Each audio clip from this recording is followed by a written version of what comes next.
नमस्कार, खास कार्यक्रम देश देशांतर में आपका स्वागत है। मैं हूं आरफा खानम शेरवानी। बेंजामिन नेतन्याहू चौथी बार इजराइल के प्रधानमंत्री बनेंगे। आम चुनाव के नतीजे बता रहे हैं कि नेतन्याहू की लिकुड पार्टी स्पष्ट विजेता के रूप में उभरी है।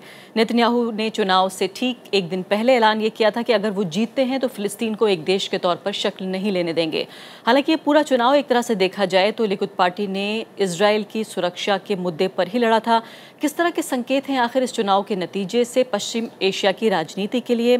क्या रवैया होगा इजराइल का फिलिस्तीनी सवाल पर? ईरान के साथ रिश्तों में किस तरह का परिवर्तन देखने को मिलेगा? और साथ ही इजराइल अमेरिका रिश्तों के लिए इस जीत की खबर को किस तरह से लिया जाए? और कुछ जानकार ये भी कह रहे हैं कि क्या नेतन्याहू की ये जो जीत है ये इजराइल को कहीं ना कहीं अंतर्राष्ट्रीय राजनीति में अलग थलग कर देगी। इन तमाम सवालों के जवाब जानने की कोशिश करेंगे उन खास लोगों के जरिए जो कि इजराइल को और पूरे वेस्ट एशिया की सियासत को बहुत अच्छे तरीके से समझते हैं।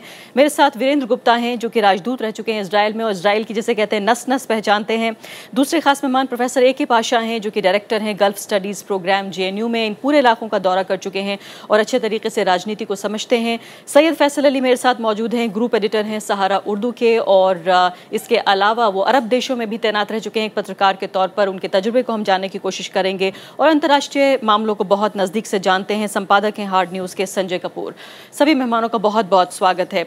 सबसे पहले एम्बेसडर गुप्ता, मैं आपसे शुरुआत करना चाहती हूँ कि तमाम तरह के जो एग्जिट पोल्स थे वो ये बता रहे थे कि नेतन्याहू हार रहे हैं। ऐसा क्या हुआ कि नेतन्याहू एकदम से जीत गए और वो भी उनका जो मार्जिन है वो भी बहुत कम नहीं है? क्या आप किस तरह से देख रहे थे इस चुनाव को?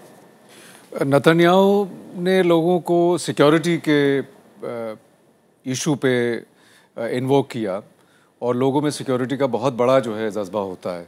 इज़राइल में मैं रह चुका हूँ, 92 में मैं गया था वहाँ पर अपनी इंडियन एम्बेसी खोलने के लिए और उस वक्त भी सिक्योरिटी का बहुत बड़ा इशू था।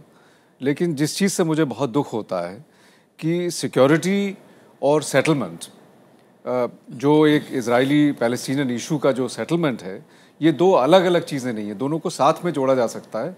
और उस वक्त में एटलीस्ट जब पीस प्रोसेस बहुत तेज़ी पे था, रबीन साहब प्राइम मिनिस्टर थे, उस वक्त ऐसा ही हो रहा था। उसके बाद में इसमें थोड़ा सा सेटबैक हुआ है।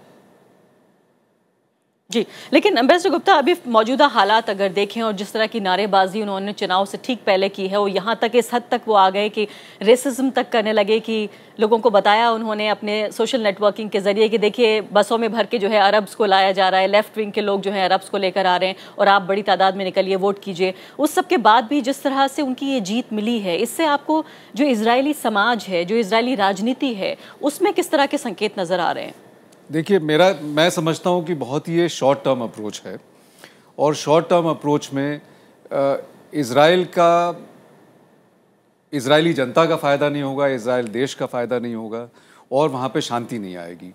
क्योंकि जब तक कि ये पैलेस्टीनियन मसला जो है वो सुलझेगा नहीं, तब तक जो है इजराइल को मैं जब इजराइल गया मैंने सोचा कि इजराइल के लोग बाग किस तरह के हैं, क्योंकि न्यूयॉर्क में वो लंबे लंबे बाल वाले हसीडिक जूस दिखते थे।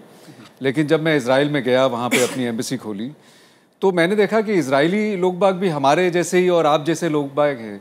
वो भी वहाँ की माएँ और वहाँ के जो पेरेंट्स हैं वो भी चाहते हैं कि पीस हो। लेकिन सवाल ये है कि जब इस तरह की लड़ाई की और अलग थलग की बातें करेंगे, रेसिस्ट बातें करेंगे और जो पैलेस्टीनियंस को अगर एक लेजिटिमेट और रीजनेबल जो है नहीं दिया जाएगा सोल्यूशन, तो मेरा ख्याल है ये जो पीस है, पीस एल्यूड करती रहेगी लोगों को। बिल्कुल।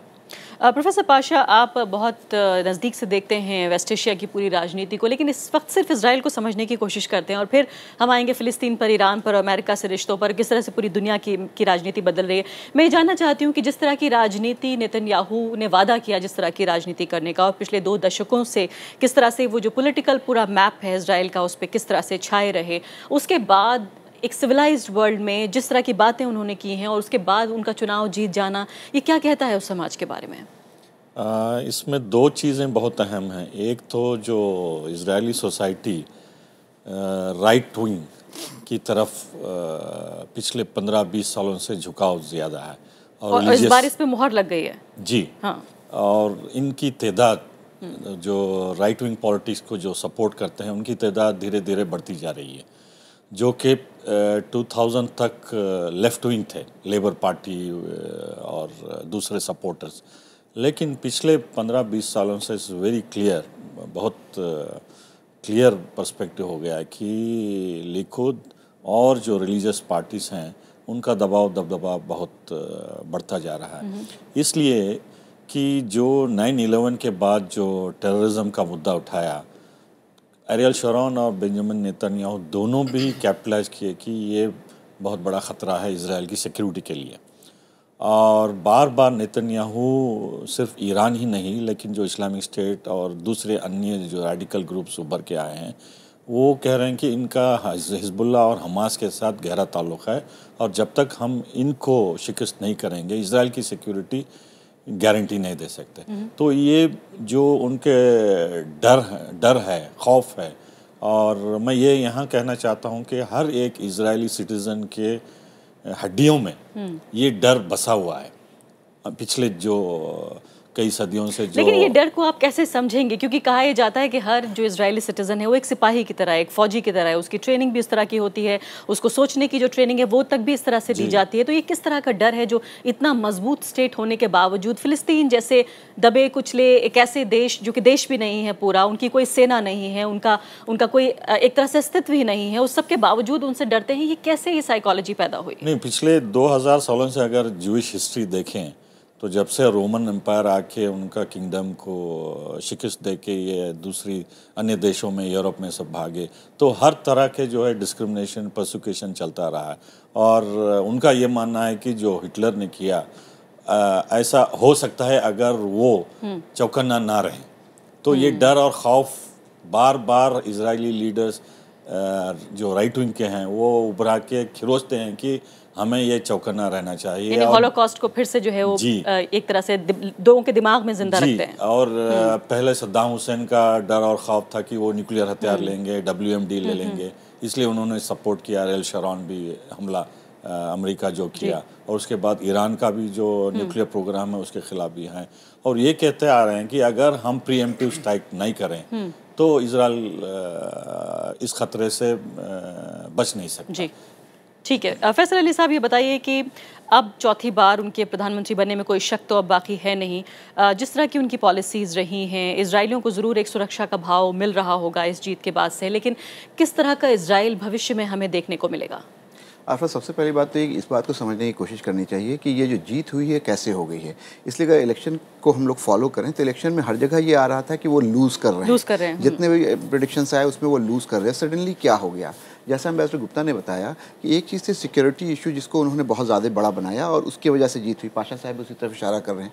लेकिन दो चीज़ें और हुई। एक तो ये कि सिक्योरिटी इशू, दूसरा ये जो अरब को ड्रोव करने वाली बात आपने कही, और तीसरी एक चीज़ ये थी कि ईरान को लेकर के जिस तरह का उनका स्टेटमेंट आया कांग्रेस में, वो भी उनके फेवर में वोट स्विंग किया। और फाइनली जब उन्होंने मंडे को ये कहा, ट्यूसडे को वोट होने वाला था, मंडे को कहा कि नहीं, देयर इज़ नो कॉन्सेप्ट और देयर इज़ नो ये ऑफ टू नेशन थ्योरी, की जो बात थी कि पैलेस्टाइन को हम इंडिपेंडेंट स्टेट कभी बनने नहीं देंगे। तो ये एकदम जो था जिसको कहते हैं टर्निंग पॉइंट था, और वो जीत गए। तो ये जो टर्निंग पॉइंट था, जो जहाँ वो कहते हैं नेतन्याहू कि हम पैलेस्टाइन को कभी भी सपना पूरा नहीं होने देंगे, वो स्टेट नहीं बनेगा, कंट्री नहीं बनेगा, और वहाँ से वो जीतते हैं। तो ये बहुत डेंजरस ट्रेन है आल्फा, कि अभी आप देखिए चाहे बीट इंडिया, बीट पाकिस्तान और इसराइल, कहीं ना कहीं राइट विंगर्स जो हैं, जो एक्सट्रीम पोजीशंस लेते हैं, उनको आजकल थोड़ा लोग सपोर्ट कर रहे हैं, which is a dangerous train. हालांकि लेफ्ट पॉलिटिक्स भी कहीं ना कहीं उभार कर आ रही है, दोनों तरह की पॉलिटिक्स देखने को मिल रही है। उससे आप ये समझ सकते हैं कि किस तरह का पैलेस्टाइन या किस तरह के इसराइल देखते हैं। फैसल अली साहब, एक चीज़ आपको ब्रीफली कह दूं कि ये बात याद रखिए कि इस इलेक्शन में 4 मिलियन पैलेस्टीनियन भी थे गाजा और वेस्ट बैंक के, जिनको वोटिंग राइट भी नहीं है, दे कैन नॉट वोट। लेकिन इस सरकार के बनने से जो सबसे ज़्यादा अफेक्टेड होंगे लोग, वो पैलेस्टीनियन ही होंगे। मुझे नहीं लगता है कि इनके बाद, जैसा एम्बेसडर गुप्ता ने बताया, कि ये सर्टेनली एक शॉर्ट टर्म अप्रोच ज़रूर है, लेकिन ये शॉर्ट टर्म अप्रोच जो है वो कहीं ना कहीं पीस प्रोसेस बिल्कुल नहीं है।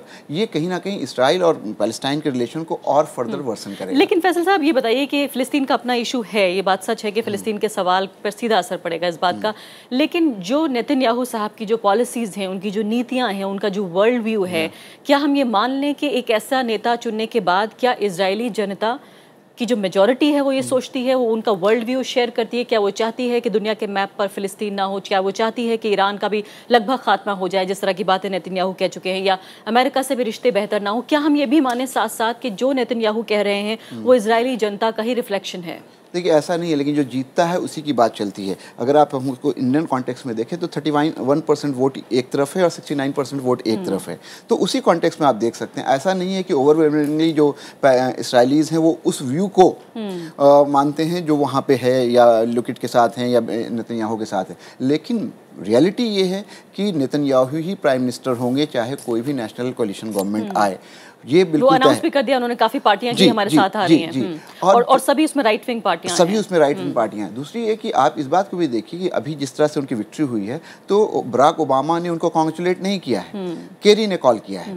हो सकता है आने वाले वक्त में कॉल करें, और कहीं ना कहीं पूरी दुनिया अभी स्केप्टिकल है कि किस तरह का इनका एडमिनिस्ट्रेशन आने वाला। One thing is very clear कि इसमें लोगों को इस पर भी खुश होने की ज़रूरत नहीं है कि चूंकि एक हॉस्टाइल रिजिम जिसको वो कह रहा है कि बराक ओबामा के पीरियड में हम इसराइल के लिए कोई चीज़ अच्छी नहीं सोच सकते हैं, तो उससे कुछ फ़ायदा होगा। मुझे नहीं लगता है। अमेरिका की पॉलिसी विज़-अ-वी इसराइल वही रहेगी, जो उनको मिलिट्री एड है, जो उनको दूसरे एड्स हैं, वो उनको मिलते रहेंगे। हाँ, लेकिन दबाव बढ़ेगा। मुझे लगता है कि अब वक्त आ गया है कि ये पीस प्रोसेस बिल्कुल नहीं है। अब वक्त आ गया है कि इसको इंटरनेशनलाइज ज़्यादा किया जाए, जो अबू माज़न कर रहे हैं। बिल्कुल। संजय कपूर, ये एक विडंबना है कि एक देश में चुनाव होता है और उसका असर उस देश से भी ज़्यादा दूसरे देश पे पड़ रहा है। शायद दुनिया में ऐसा कहीं नहीं होता कि हमेशा फ़िलिस्तीन के दरीचे से जो है देखा जाता है इजराइल की राजनीति को, इजराइल के पूरे समाज को। फिलहाल जो फ़िलिस्तीन का सवाल सिर्फ इजराइल और फ़िलिस्तीन के नहीं, पूरी दुनिया के सामने है ये सवाल। किस तरह से आप इस सवाल को बदलते हुए, प्रभावित होते हुए देखते हैं नेतन्याहू की इस जीत के बाद?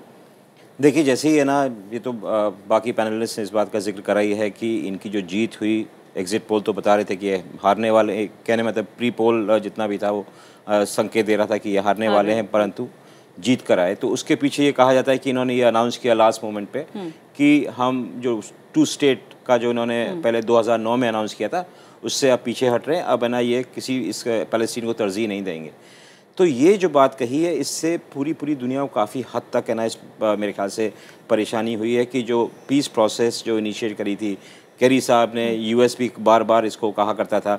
मैं जैसे ही अभी आ रहा था तो मैंने अभी देखा कि एक वाशिंगटन से रिपोर्ट आई है कि यूएस गवर्नमेंट सिक्योरिटी काउंसिल का रेजोल्यूशन है पैलेस्टीन के बारे में, उसको पुश करेगा, जिससे कि as a response to Netanyahu की जितने भी स्टेटमेंट आए हैं, जो भी इन्होंने पोजीशन ली है, अगर अमेरिका उस तरीके की पोजीशन लेता है और पैलेस्टीन का मुद्दा ज़िंदा रखता है, तो जो कन्फ्रंटेशन है इजराइल और यूएस के बीच में जो बढ़ जाएगा, जिसकी हम लोग ने सबने देखा जब वो यूएस कांग्रेस में नेतन्याहू साहब गए, तकरीबन ओबामा साहब के पीठ पीछे उन्होंने वहाँ पर भाषण दिया और पूरा का पूरा जो यूएस पॉलिटी में एक जो फ्रैक्चर है, एक जो बंटवारा है, उसको और गहरा किया रिपब्लिकन और डेमोक्रेट्स के बीच में। देखिए संजय कपूर, ये कैसे उलझन है कि एक तरफ ऐसा लगता है कि अमेरिका और इजराइल जो हैं वो दुनिया के बारे में एक ही राय रखते हैं, और दूसरी तरफ ऐसा भी अपीयर होता है न्यूज़पेपर की रिपोर्ट्स या जिस तरह की मुलाकातें हैं जो आप कह रहे हैं कि शायद इजराइल और अमेरिका एक ही थाली के चट्टे बट्टे हैं। इसको समझे कैसे? आपकी बात भी सही है, परंतु ये भी सकते हैं कि ओबामा और नेतन्याहू में मतभेद रहे हैं और शुरू से मतभेद रहे हैं, और बीच बीच में जब भी ओबामा साहब की तकलीफ़ें बढ़ी हैं तो उन्होंने कुछ हद तक आईपैक या जूइश कम्युनिटी की जो एसोसिएशन है उसके साथ कुछ रिश्ता बनाने की कोशिश करी है।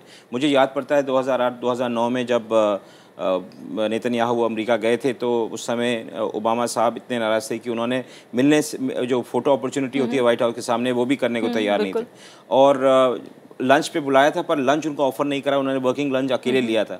तो ये जो मतभेद की खबरें बार बार बाहर आती हैं, और नेतन्याहू ने ओबामा को कई दफ़ा लताड़ा है, अमेरिका में जाके लताड़ा है, अपने मुल्क में करा है, और अभी यूएस कांग्रेस में भी जिस पैट्रनाइजिंग अंदाज में बात कर रहे थे कि मुझे बहुत ज़्यादा इनके लिए रिस्पेक्ट है, पर जिस तरीके से जो तमाम चीज़ें बोली उससे साफ दिखाई पड़ रहा था कि वो काफ़ी हीन दृष्टि से देखते हैं। तो अगर CNN को कोई पैमाना माना जाए तो CNN रिपोर्ट ये कर रहा है कि अब अमेरिका का जो सपोर्ट है इजराइल से, वो ज़मीन उसके नीचे से खिसक जाएगी, छिन जाएगी। सही मानते हैं आप इस बात को? मुझे लगता है कि जितने भी पैट सोल्यूशन है या जो इम्प्रेशन है इस तरीके के, उसमें बदलाव आएगा, क्योंकि ओबामा अभी 2 साल और हैं। ये बात नहीं कि लेम डक हैं, कुछ कर नहीं पाएंगे।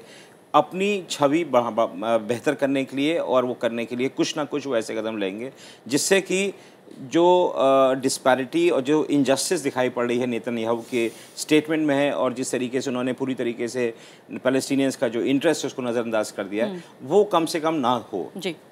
अम्बेसडर गुप्ता, ये बताइए कि यूरोपियन यूनियन, यूरोप के जो देश हैं, वो इस डेवलपमेंट को किस तरह से देखेंगे? पिछले दिनों में हमने देखा है कि बहुत ज़्यादा तारीफ़ें तो कम से कम नेतन्याहू की नहीं हुई हैं यूरोप में। अब इस चुनाव के बाद जिस एजेंडे पे उन्होंने चुनाव जीता है, जिन स्लोगन्स के साथ वो चुनाव जीत कर आए हैं, उस सब के बाद आप किस तरह से देखते हैं यूरोप की प्रतिक्रिया को? यूरोप की प्रतिक्रिया जनरली नेगेटिव ही होगी, क्योंकि शुरू से ही जो है यूरोप का एटीट्यूड इजराइल के एक्सट्रीमिस्ट एक्टिविटीज़ के ऊपर बड़ा क्रिटिकल रहा है।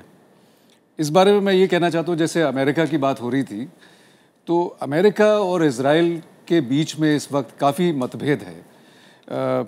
सेटलमेंट की जो एक्टिविटीज़ हैं, नेतन्याहू पर्सनली और लिकुड पार्टी उनकी, और जिनका उनसे सपोर्ट है, right wing parties, religious parties, वो सब लोग जो है सेटलमेंट को आगे बढ़ाने के लिए उसको कंटिन्यू करते जा रहे हैं। अमेरिका और पूरा देश, पूरा दुनिया ये सोचती है कि भाई हो गया जितना सेटलमेंट, अब बंद करो और एक रूपरेखा बनाएं कि जिसमें कि पैलेस्टीनियन इशू का सवाल निकले, सॉल्यूशन निकले। जब तक कि वो सेटलमेंट एक्टिविटी को नहीं रोका जाएगा तब तक सॉल्यूशन नहीं निकल सकता है। पैलेस्टीनियन स्टेट की जो बात है वो भी एक ऑलमोस्ट इनेविटेबिलिटी है, पूरी दुनिया मानती है एक्सेप्ट इजराइल। और मैं ये भी कहना चाहता हूँ कि वहाँ पे रहने के बाद और इजरायली लोगों से जो मेरा इंटरेक्शन हुआ, मैं समझता हूँ कि इजरायली जनता भी by and large is not against the creation of Palestinian state. आपको मालूम होगा कि जिस वक्त रबीन साहब थे उस वक्त उन्होंने जो है, because he was a strong general और वो प्राइम मिनिस्टर बने, तो उनके ऊपर लोगों को बहुत विश्वास था कि वो इजरायली सिक्योरिटी को किसी तरह से कॉम्प्रोमाइज़ नहीं करेंगे। उनका जो स्लोगन था, इट वाज आयरॉनिक कि उन्होंने अपार्थाइड की पॉलिसी प्रमोट करी। उन्होंने कहा कि ये हमारे यहाँ 5 मिलियन में 1 मिलियन इजरायली अरब हैं, तो और पैलेस्टीनियन की पॉपुलेशन को जोड़ दिया जाए तो 2 मिलियन और हो गए, तो हम ये 2 मिलियन को साथ में लेके हमको तो ये पीछे करते जा रहे हैं, इसलिए जो है हम इनको एक अलग देश बना देंगे। और Israeli public by and large supported Rabin ji. तो ये जो है पॉलिटिकल मैनिपुलेशन होता है, ऐसा मानना कि चूंकि इजरायली गवर्नमेंट या लिकुड पार्टी के जो नेता बीबी नेतन्याहू साहब जो है ऐसा कर रहे हैं, तो कि इजरायली जनता भी खराब है, ऐसी बात नहीं है, ऐसा नहीं है। और यूरोप में इसके खिलाफ मेरा ख्याल है बहुत रिएक्शन नेगेटिव होगा।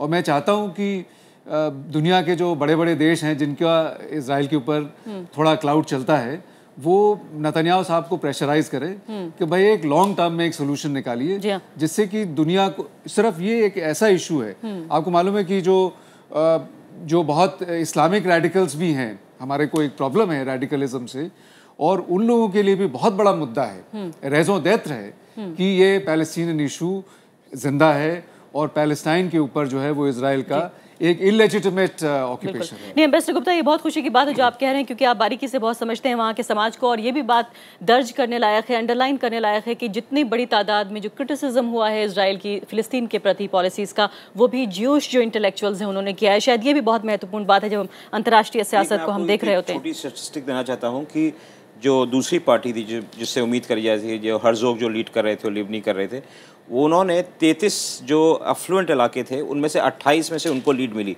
तो जितना भी एनलाइटेंड ज्यूरी थी, जो लेफ्ट था, जो कि शहरों को ऑक्यूपाई करता था, उन सब ने एंटी नेतन्याहू वोट करा, पर वो अपने आप में पर्याप्त नहीं था। और जितने जो बात की नई कहने का मतलब कि the new waves of migration जो कि आई थी वहाँ पर इसराइल में, जो मोल्डोवा से या ईस्ट यूरोप वगैरह से आए थे, उन लोगों ने नेतन्याहू को सपोर्ट किया है, गरीब इलाकों से। बिल्कुल। प्रोफेसर पाशा, जितना अगर हमने कुछ सफ़र तय किया था फ़िलिस्तीन की समस्या या फ़िलिस्तीन का सवाल हल करने की दिशा में, आपको लगता है कि आप पैर हम पीछे ले जा रहे हैं अब, या फिर वापसी मुमकिन नहीं है, या वाकई आपको लगता है कि ये मसला हल होने की दिशा में आगे बढ़ा ही नहीं था? फिलहाल तो लगता है कि 3 या 4 साल में ये मसला फ्रीज हो जाएगा, क्योंकि अभी तक जो और फ्रीज का मतलब आगे नहीं बढ़ेगा। अच्छा, हाँ, मेरा ये मानना है। यानी कि जिस स्थिति में फिलहाल हम फिलिस्तीनी समस्या को देख रहे हैं वो हमेशा के लिए ऐसा बनेगा। 3-4 साल के लिए मेरे ख्याल से स्टेटस को रहेगा, इसलिए कि नेतन्याहू ने बार बार इजरायली अवाम को ये कहा कि हम किसी भी हालत में अभी महमूद अब्बास से एग्रीमेंट नहीं कर पाए हैं, क्योंकि वो मानने के लिए इजरायली शर्त तैयार नहीं है, और उन्होंने हमास के साथ मिलके नेशनल यूनिटी हुकूमत बनाई और वो नॉन स्टार्टर है। दूसरी बात, नेतन्याहू ने ये बार बार ये कहा है कि अगर फ़लस्तीनियन अथॉरिटी अपने ताल्लुक़ात हमास से तोड़ नहीं सकती तो वो पार्टनर नहीं होंगे। और वो खुल के उन्होंने बताया है कि जैसा अरफात थे महमूद अब्बास के साथ भी अमन नहीं हो सकता है, हमें किसी और दूसरे फ़लस्तीनी लीडर जैसा मोहम्मद दहलान हैं जो सिक्योरिटी चीफ थे पहले अरफात के दौरान, जो अब खलीजी खाड़ी देश में हैं, तो उनको बनाना चाहते हैं प्रेसिडेंट फ़लस्तीनियन अथॉरिटी के। और जैसे कि आपको पता है दहलान साहब मोसाद के साथ काफ़ी गहराई से काम कर चुके हैं और वो जो टेरिटरीज इज़राइल जो इलाके जो इज़राइल देना चाहता है टुकड़ों में बांटना चाहता है उसको लेके जो कुछ भी पैलेस्टीनियन ऑटोनॉमी कर सकते हैं वो बनाने के लिए कोशिश करेंगे। प्रोफेसर बाशर समय थोड़ा कम है और दो बहुत महत्वपूर्ण सवाल मैं ज़रूर लेना चाहती हूँ। एक तो ईरान का सवाल है जो बहुत महत्वपूर्ण है, जिस पर नेतन्याहू साहब बहुत खुलेआम कह चुके हैं कि जो अमेरिका का फिलहाल जो एक पैचअप जैसा नज़र आ रहा है कि शायद दोनों के जो हैं वो रास्ते जो हैं जो लंबा रास्ता था वो छोटा हुआ है न्यूक्लियर प्रोग्राम को लेकर। फिलहाल नेतन्याहू के नेतृत्व में इजराइल किस तरह की भूमिका निभाएगा ईरान के न्यूक्लियर प्रोग्राम को, खासकर जब अमेरिका ईरान नज़दीक आ रहे हों? नहीं, ये कोई इसमें शक नहीं है कि अमेरिका और जो दूसरे देश ईरान के साथ नेगोशिएट कर रहे हैं वो इंटरिम एग्रीमेंट करने के लिए तय हैं, लेकिन उसका जो दायरा है, क्या क्या प्रोग्राम्स को अलाउ किया जाएगा और क्या क्या पाबंदियाँ डाली जाएंगी, उस पर बहस होगी, जिससे ये साबित करना चाहते हैं ये मशरक़ी देश कि जो बचा कुचा प्रोग्राम होगा ईरान का न्यूक्लियर प्रोग्राम, उससे इजराइल और दूसरे अन्य देशों को कोई खतरा नहीं होगा। लेकिन यहाँ पे ये भी मानना है, ये अजीब सी विडंबना है कि अहमदीनेजाद वहाँ पर नहीं है तो यहाँ पर नेतन्याहू है, यानी कहीं ना कहीं जो पूरा मिडिल ईस्ट है वो हार्ड लाइन जो लीडर्स हैं उनको कहीं ना कहीं ये उनका शायद भविष्य है कि वो इसी तरह से उन्हें मिलते हैं। फिलहाल ये बताइए कि जो वेस्ट एशिया की पूरी राजनीति है जिसमें ईरान है, फ़िलिस्तीन है, इसमें अरब देशों को भी मिला लें, बाकी सऊदी अरब की भी हम बात कर लें, इन सब में लेबनान भी है, जिसमें आपको क्या और पेचीदगी बढ़ती हुई नज़र आती है इस चुनाव के बाद? जी हाँ, मेरे ख्याल से जो हालात सीरिया में हैं और पेचीदा हो जाएंगे, जो हालात इराक़ में हैं और पेचीदा हो जाएंगे, क्योंकि मेरा मानना है कि जो इस्लामिक स्टेट है, खलीफा जो हैं वो मेरे ख्याल से अपनी तादाद इलाके की तादाद बढ़ाते जाएंगे। जैसे जैसे असद की हुकूमत कमज़ोर होती जाएगी, इस्लामिक स्टेट अपना असर और रसूख बढ़ाता जाएगा। और इसमें जो वेस्टर्न कंट्रीज़ हैं, इंटरनेशनल कोalition, वो मेरे ख्याल से सीरियसली डिफीट करने या डिग्रेड करने के लिए तैयार नहीं है। हालांकि बात कर रहे हैं, लेकिन उनका बड़ा मकसद है रशिया और चाइना को कंटेन करने के लिए, जो इस्लामिक स्टेट और तालिबान और Russian border areas Nagorno Karabakh और आर्मेनिया और सेंट्रल एशिया, उज़्बेक और फरगाना वैली, इन सब को लेके इस्लामिक स्टेट फ्यूचर में बहुत फ़ायदेमंद होगा। फैसल साहब, ये जो है डायनामिक्स जो है वहाँ पे चेंज हो गई है। जो इस्लामिक स्टेट की जो एक्टिविटीज़ हैं उसको अगर देखें तो they are directed against the western countries, और ईरान उसमें एक बहुत बड़ा बुलवर्क बन सकता है। तो उस चीज़ में वेस्टर्न कंट्रीज़ का एक ईरान एक साथ में काम कर सकता है। तो मेरा ख्याल है इस वजह से वेस्टर्न कंट्रीज़ का जो अप्रोच है ईरान के लिए थोड़ा फर्क पड़ेगा, और इससे जो है वो वेस्टर्न कंट्रीज और इजराइल के बीच में फ्रिक्शन इस पॉइंट पे जरूर बढ़ सकता है। बिल्कुल, बहुत महत्वपूर्ण बात। और आखिरी बात, बिल्कुल ये बताइए कि भारत के नजरिए से इसको कैसे देखा जाए, इस चुनाव को? भारत के लिए देखिए, एक तो जियोपॉलिटिकल वहाँ पे वेस्ट एशिया की सिचुएशन है। हम लोगों ने जब डिसीजन लिया 92 में, बहुत दिनों के बाद ये डिसीजन हुआ, बहुत बड़ा डायलेमा था हमारे पास, तो हमने डिसाइड किया कि जो हमारा कोर पैलेस्टीनियन इशू पे जो हमारा पोजीशन रहेगी वो अनचेंज रहेगी। हम लोग पैलेस्टीनियन एस्पिरेशंस को सपोर्ट करते हैं, हम वहाँ पे पैलेस्टीनियन स्टेट को सपोर्ट करते हैं, लेकिन इजराइल की सिक्योरिटी को भी सपोर्ट करते हैं। लेकिन उसके साथ साथ हमने ये अहम समझा कि इजराइल से हमारा रिलेशनशिप बायलैटरल, इसमें हमको बहुत फायदा हो सकता है। बिल्कुल, तो वो दो चीजें हैं। जी हाँ, माफ कीजिएगा, आखिरी बात आप बताइए, कैसे फर्क पड़ सकता है भारत तो इजराइल के रिश्तों पर? बेहतर होती दिशा लग रही है या क्या, किस तरह का असर होगा? देखिए, मुझे तो ये लग रहा है कि 92 से जब से रिलेशन ऑफिशियल हुआ है उससे पहले कॉन्टैक्ट्स रहे हैं, ऐसा नहीं है कि नहीं रहे, लेकिन जब से 92 में एम्बेसी खुली वहाँ, ऑफिशियल रिकग्निशन, हाँ ऑफिशियल रिकग्निशन जब से हुआ है, तो तब से इसराइल का रिलेशन इंडिया से बढ़ता ही चला गया है, और इस हद तक बढ़ता चला गया है कि उसके अपने relation with the Arab countries, specially Saudi Arabia, उनकी कीमत पर बढ़ा है।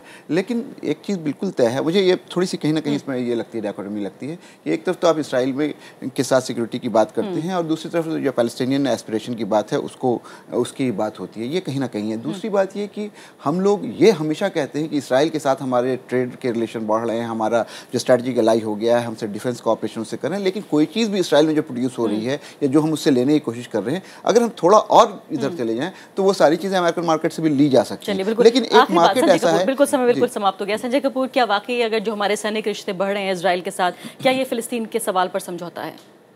मेरे ख्याल से अगर नेतन्याहू वापस आ गए हैं प्रधानमंत्री बन के, तो उनके संबंध मोदी जी से बहुत अच्छे हैं, उनका रिश्ता और भी बेहतर होगा, और भी जो कोऑपरेशन की बातचीत हो रही थी उसमें, और क्योंकि उनका जो वर्ल्ड व्यू काफ़ी सिमिलर है, उसमें कोई खास भेद नहीं है, तो मुझे लगता है कि कोई डिस्ट्रप्शन नहीं होगा। अगर कोई और आता, अगर ना हर्जोग वगैरह आते, तो उसमें थोड़ा बहुत नई तरह से बात होती, कुछ और होता, क्योंकि मुझे याद है कि जब समय बिल्कुल समाप्त हो गया। बहुत बहुत शुक्रिया आपका संजय कपूर, फैसल अली साहब, वीरेंद्र गुप्ता जी, और साथ ही प्रोफेसर AK पाशा। तो फिलहाल ये चुनाव तो लगभग तय है कि नेतन्याहू अब चौथी बार इजराइल के प्रधानमंत्री होंगे, लेकिन अब देखना ये होगा कि पूरी दुनिया के जो नेता हैं उस पर किस तरह से प्रतिक्रिया जाहिर करते हैं, और जिस तरह के विचार नेतन्याहू साहब के हैं, क्या उन पर कोई असर पड़ेगा जिस तरह से दुनिया सोच रही है उनके बारे में। इसी के साथ अभी के लिए इतना ही, नमस्कार।